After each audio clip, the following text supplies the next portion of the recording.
Welcome, beautiful. I invite you into the stream of Mary Magdalene.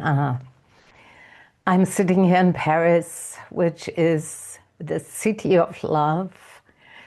It's also the city of Isis and Mary Magdalene. You can find many monuments dedicated to her, including Chartres and other places. And today I feel so inspired because I experience Mary Magdalene as one of the most significant saints, holy women who paved a way for us that is right now in the time we are in with all the turmoil that's going on in the world. Perfect for us, so relevant and needed. And as you know, many things about her have been hidden and kept secret, buried over by the church and others who, well, there are many reasons. But I won't go into that today. Rather, give you some important pieces that can help you on your way, on your path of awakening, of healing, but also the embodiment of that light, of that power, of that femininity that lives within you. So whilst this is Magdalena's stream is not just for women, it also invites men in because she was married to Joshua. They had children. They lived a great love with each other. And that's the forbidden part that most, scriptures don't tell about. But meanwhile, there are manuscripts uncovered, and many of us who have done years and years of research have found proof in the pudding that this is actually true. And here are things that I want to pass on to you that might be not so known yet. And at the same time, I feel really is needed. I'm Dr. Nicola Madora. I've been on this path for decades. And I experienced her being the one role model for me who changed my life.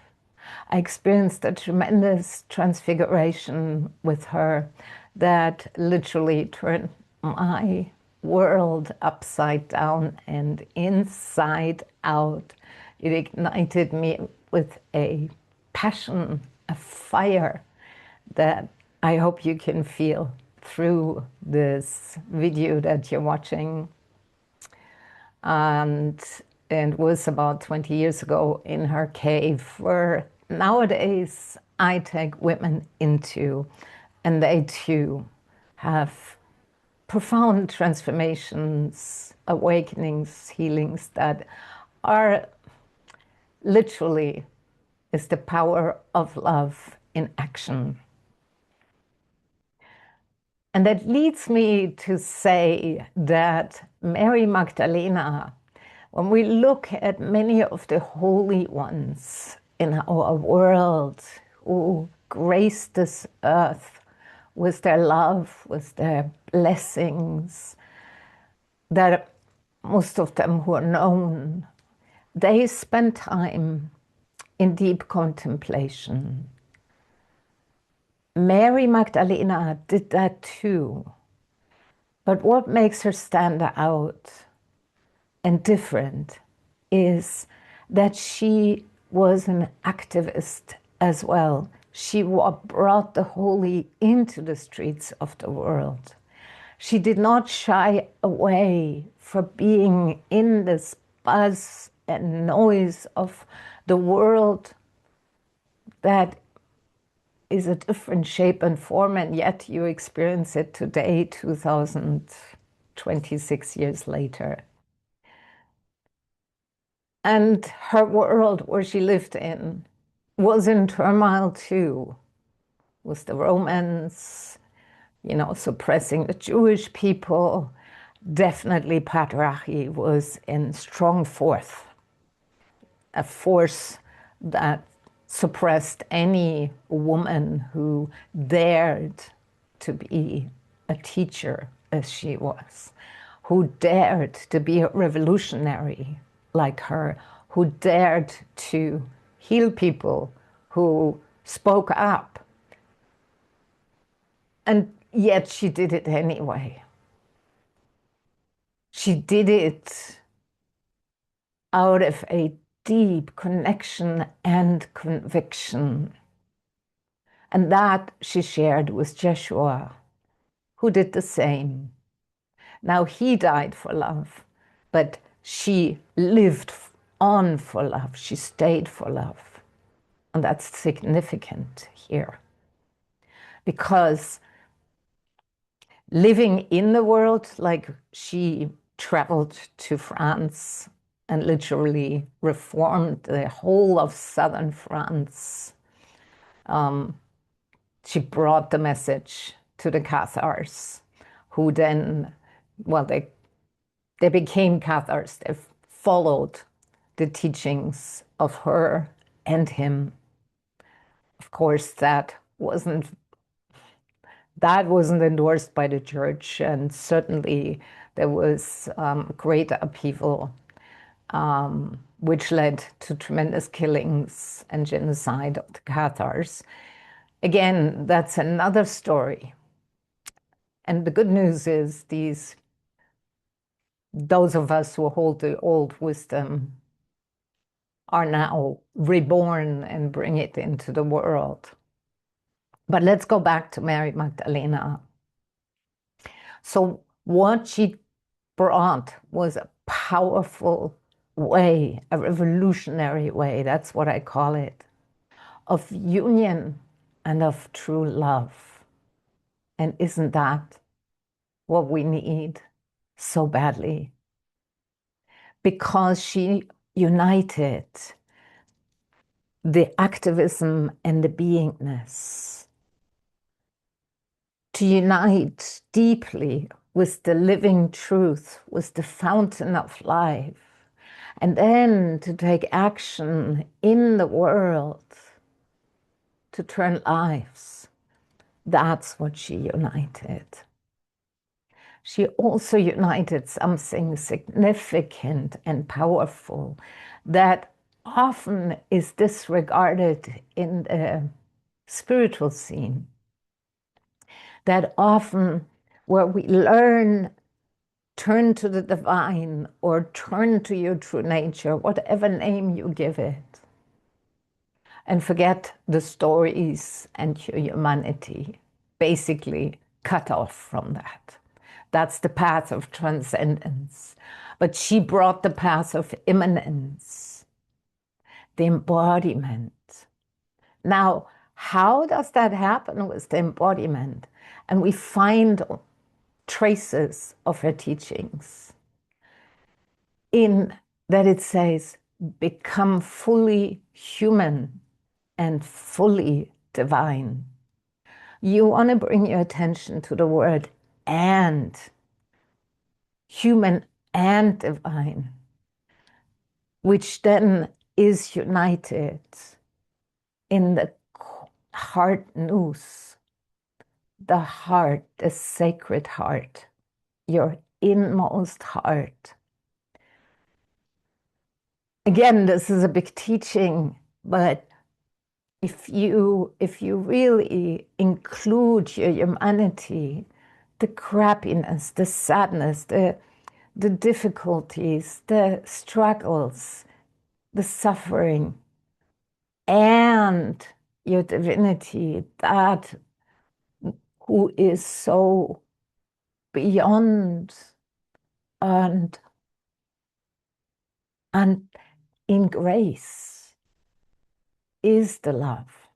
Now, this sounds so strange for the mind, And it can be like a nice concept and you can brush it away. Or you can go deeper into that, of what would it be like that your humanity, your vulnerability, your nakedness is the entry into your divinity, into your unbrokenness, unshakenness, that what can never be taken away, that which can never be broken by anything you experience. And yet, isn't it strange that the gateway is through our vulnerability to become so raw, so tenderized and open, where we don't push away anymore any feelings, the grief, the tears, the sweat, the sorrow, the joy, the bliss, all is a gateway into that sacredness. And more than that, your humanity is sacred. That's what she lived. And the true embodiment occurred not, is about, yes, you realize your true nature. You realize the truth. But then what? The embodiment is so crucial on her path. What she lived. It's the fullness of love. Not just up here, but in the body, in your sensuality, in every cell vibrating through and as you. And that is what she was. It emanated from her without even having to say many words. Her presence alone woke the people. Her presence alone made people feel loved at home. And her presence brought truth that challenged. And she stood anyway, even when they threw rocks. That's why she was called a tower of strength. It wasn't because she was beyond it all. It wasn't because she wasn't feeling. Oh, she felt deeply. She felt it all, allowed it all, embraced it all. And thereby, she found in the root of roots, the tree of life at the core that gave her the strength to stand with grace, with passion, and she lived a great love. And I feel with so many people I have the honor to work with, and especially now women, that's what is the deepest longing inside that drives people to find, what is it that can hold me in a storm? What is it that can give me the strength to speak out? What is it that helps me be connected to the fountain of life, where you feel enlivened, not just enlightened?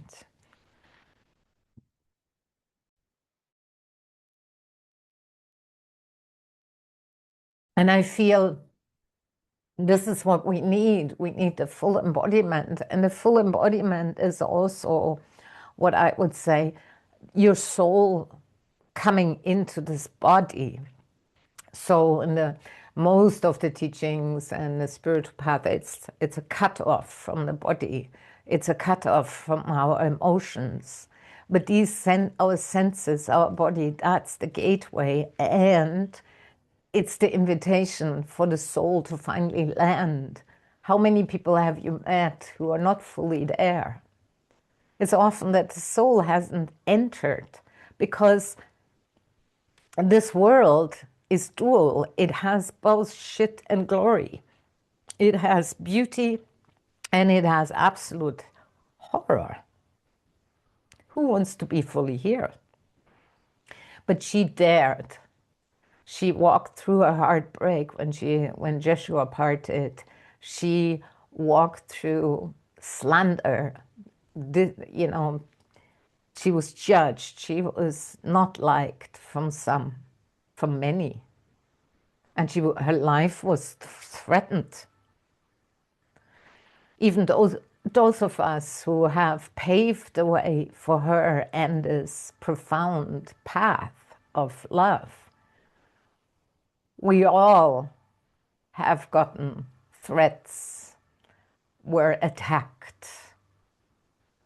And why anyway speak up? Because I feel this is a message that is so crucial right now in our time and can help us so much. Can you imagine if we were connected to a love that embraces everything?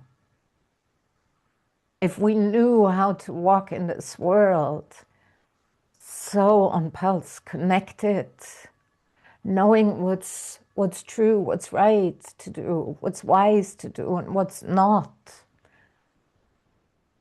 Being able to hold the torch and to stand up for those who are treated unjustly.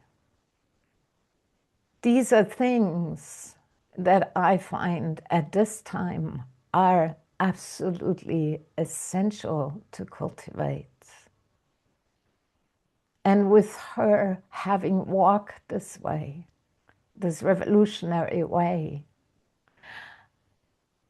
you have answers, you have guidance, you have a way that she and then many of us have literally cut with the machete through the bushes and through the fences and walked through minefields to bring this grail into a world and to people where it's needed. This, I feel also, I have to say this when I see women that I lead, and also men too on this path, they come alive. They remember the truth.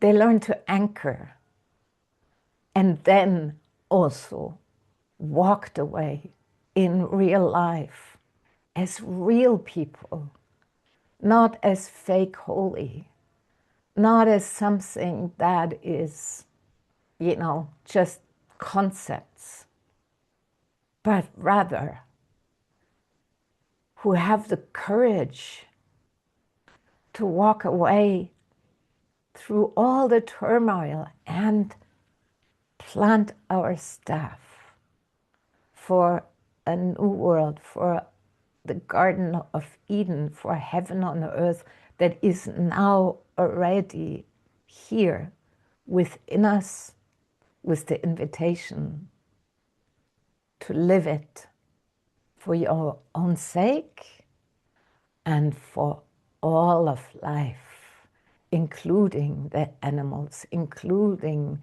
our trees, the waters, the oceans, that we live a way that is so in honoring of the inherent worth of all beings, including your own.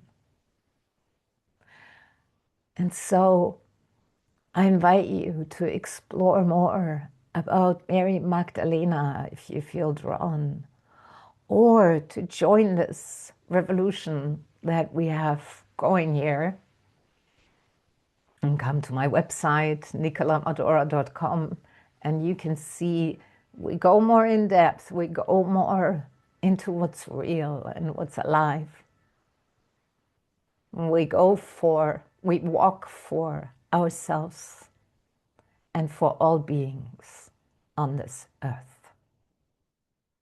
With her by our side. And she is guiding a way that is magnificent.